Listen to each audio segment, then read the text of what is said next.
the continuing voyages of the starship Enterprise.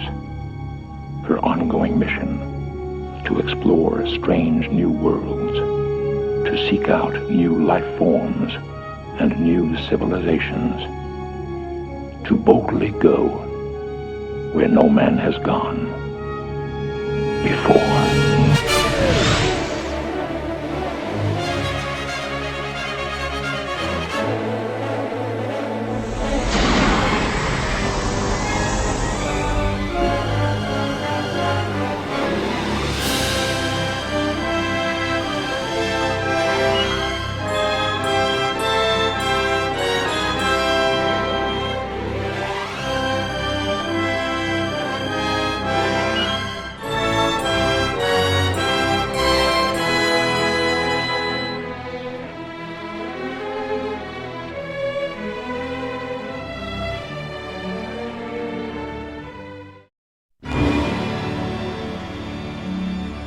In the summer of 1984 saw the third Star Trek film arrive in theatres. It faced competition from Temple of Doom, Ghostbusters, The Neverending Story, Gremlins and The Karate Kid. Literally after Star Trek II opened in cinemas, to great results, Paramount commissioned a sequel straight away, produced on a modest budget at the time of around $16 million. Star Trek III recouped $87 million worldwide, which was good results, but slightly less than Wrath of Khan. Upon seeing The Wrath of Khan, Leonard Nimoy became excited about playing Spock again. When asked by Paramount Pictures if he wanted to reprise the role for the third film, Nimoy agreed straight away, but also he wanted to direct it. Studio chief Michael Eisner was reluctant to hire Nimoy because he mistakenly believed that the actor hated Star Trek and had demanded in his contract that Spock be killed off. Nimoy was given the job after he persuaded Eisner that this was not the case. The movie begins with the Starship Enterprise limping back to Earth following a battle with the genetically engineered superhuman Khan, who tried to destroy the Enterprise by detonating an experimental terraforming device known as Genesis. The casualties of the fight include James T. Kirk's Vulcan friend Spock, whose casket was launched into orbit around the planet created by the Genesis device. On arriving at the space dock, Dr. Leonard McCoy begins to act strangely and is detained. Starfleet Admiral Marrow visits the Enterprise and informs the crew that the ship is to be decommissioned. The crew is ordered not to speak about Genesis due to political fallout over the device. David Marcus, Kirk's son, a key scientist in the Genesis development, and Lieutenant Savick are investigating the Genesis planet on board the science vessel Grissom. Discovering an unexpected life form on the surface, Marcus and Savick transport to the planet. They find that the Genesis device has resurrected Spock in the form of a child, although his mind is not present. Marcus admits that he used unstable protomatter in the construction of the Genesis device, meaning that Spock is rapidly aging and the planet will be destroyed within hours. Meanwhile, Commander Krug, a member of the Klingon race, intercepts information about Genesis. Believing the device to be a potent weapon, he takes his cloaking ship to the Genesis planet, destroys Grissom, and captures Marcus, Savick, and Spock. Spock's father, Sarek, confronts Kirk about his son's death. The pair learn that before he died, Spock transferred his Katra, or living spirit, to McCoy. Spock's Katra and body are needed to lay him to rest on his homeworld Vulcan, and without help, McCoy will die from carrying the Katra. Disobeying orders, Kirk and his officers spring McCoy from detention. Scotty disables the USS Excelsior and steal the Enterprise from space dock to return to the Genesis planet to retrieve Spock's body. In orbit, Enterprise is attacked and disabled by Krug. In the standoff that follows, Krug orders that one of the hostages on the surface to be executed. David is killed defending Savick and Spock. Kirk and company surrender and activate Enterprise's self-destruct sequence, killing the Klingon boarding party while the Enterprise crew transports to the planet's surface. Promising the secret of Genesis, Kirk lures Krug to the planet and has him beam his crew to the Klingon vessel. As the Genesis planet disintegrates, Kirk and Krug engage in hand-to-hand combat. James Horner returns to provide the themes he created on Wrath of Khan and expands upon them for Part 3. In all honesty, I find the score a bit weak in comparison to Horner's previous efforts. It lacks the energy and doesn't really help the emotional scenes. It may have been a directorial choice to have no music during specific scenes, but when the music does turn up, it rarely gets you pumped to enjoy the visuals. The Klingon theme is fantastic, however, and is probably the standout piece of work from his contributions to Star Trek III. I just feel James Horner is on autopilot for this score. I really missed the theme provided by Jerry Goldsmith that was used in the first film, and it returns in part 5. James Horner provides a new arrangement on the classic theme from the 60s show at the start of the film, and then it goes in a different direction. The Star Trek features always had different themes for each film, and it was a shame they didn't keep the music consistent with using Jerry Goldsmith's original theme tune from the first film. An expanded version of the score to Star Trek 3 was released 2 years ago, and it's still available to purchase from screenarchives.com. The visual effects in the film are very impressive for the limited budget they had.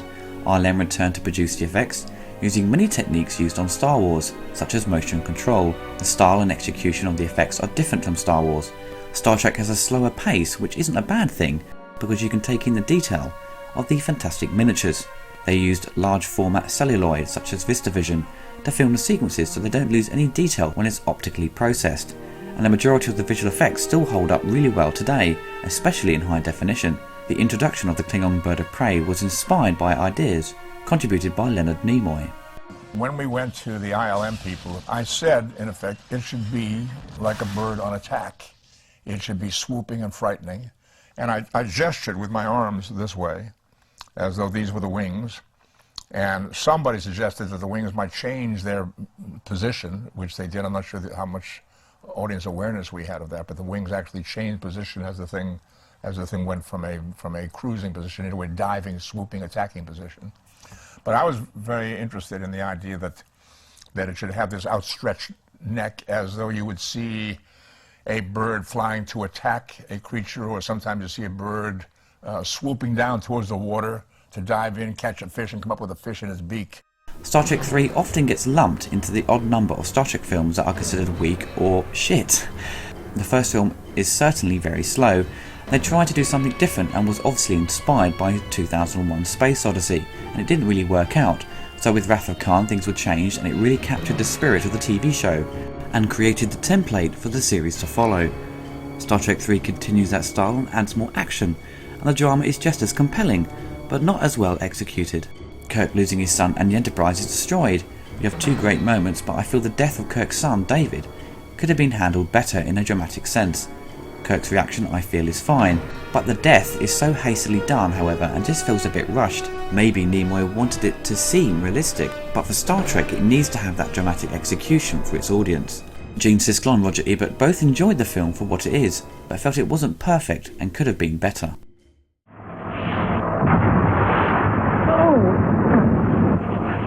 Tough times for that crew. They'll survive.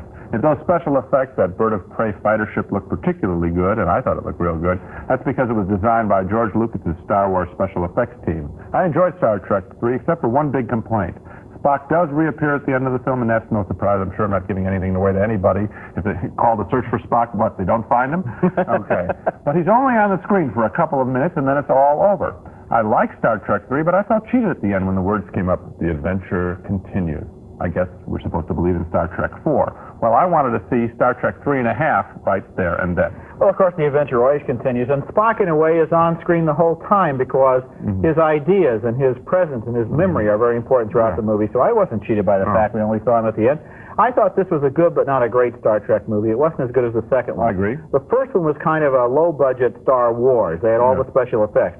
The second one returned to the Star Trek tradition, which is, let's make a movie about ideas and about the nature of humanity and the nature of intelligence. Right. This one is kind of a compromise. There's a little bit of that Vulcan philosophy there, and there's also a lot of special effects, including that really good fight in the volcano planet where Kirk takes on the alien commander. So it kind of had a compromise between the first two. It was good, but it wasn't great Star Trek material. As I mentioned earlier, the visual effects are fantastic. It has more action than the previous 2 films, and delivers on what audiences would have wanted at the time from their summer blockbusters. It's certainly not a perfect film. The scene set on Genesis clearly looked like a set when it's shot during the day. There were arguments within the production about shooting on real locations, but the studio wanted to keep costs down, so it does look a bit cheap in areas. The fight at the end is fun, and it reminds me of the old TV series when Kirk always got into a fist fight, but you can clearly see a stunt double is used for William Shatner in a lot of the scenes. Christopher Lloyd is a great actor and does the best he can with the dialogue he is given, but because he has become so recognised as Doc Brown from Back to the Future, it kind of becomes a bit off-putting when watching Star Trek 3. His character is certainly not as well written as Khan, and I think that's why the movie doesn't match Star Trek II, which had such a strong villain for Captain Kirk. For his first feature film, Leonard Nimoy does a splendid job. The actors all give good performances. Nimoy manages to hold the film together and the action sequences are very well staged. The movie also feels very operatic. There are parts that lag in areas and some areas feel a little underdeveloped, which is not Nimoy's fault, but down to Harvey Bennett's script, which I think was hastily written after Paramount wanted a follow-up to Wrath of Khan. Star Trek III is certainly not a bad film, and it fits nicely into the three-part story arc of parts 2 to 4. I think things really fell apart in Star Trek V. Star Trek III The Search for Spock shouldn't be thrown into the list of weak Star Trek movies. It certainly has a lot going for it. It's not perfect by any means, but it successfully continues the story on from Wrath of Khan.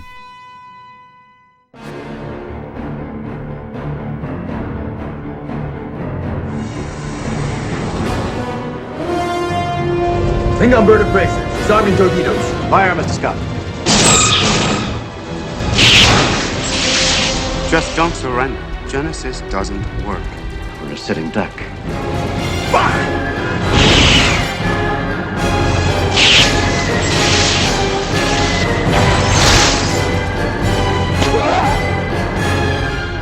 Admiral, David is dead. Klingon bastard, you killed my son.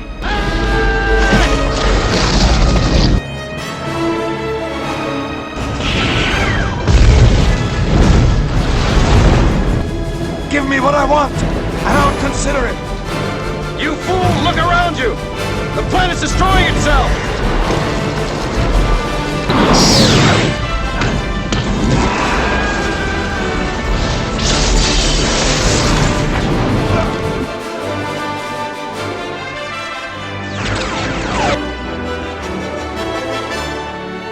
Kirk. You do this, you'll never sit in the captain's chair again. Warp speed.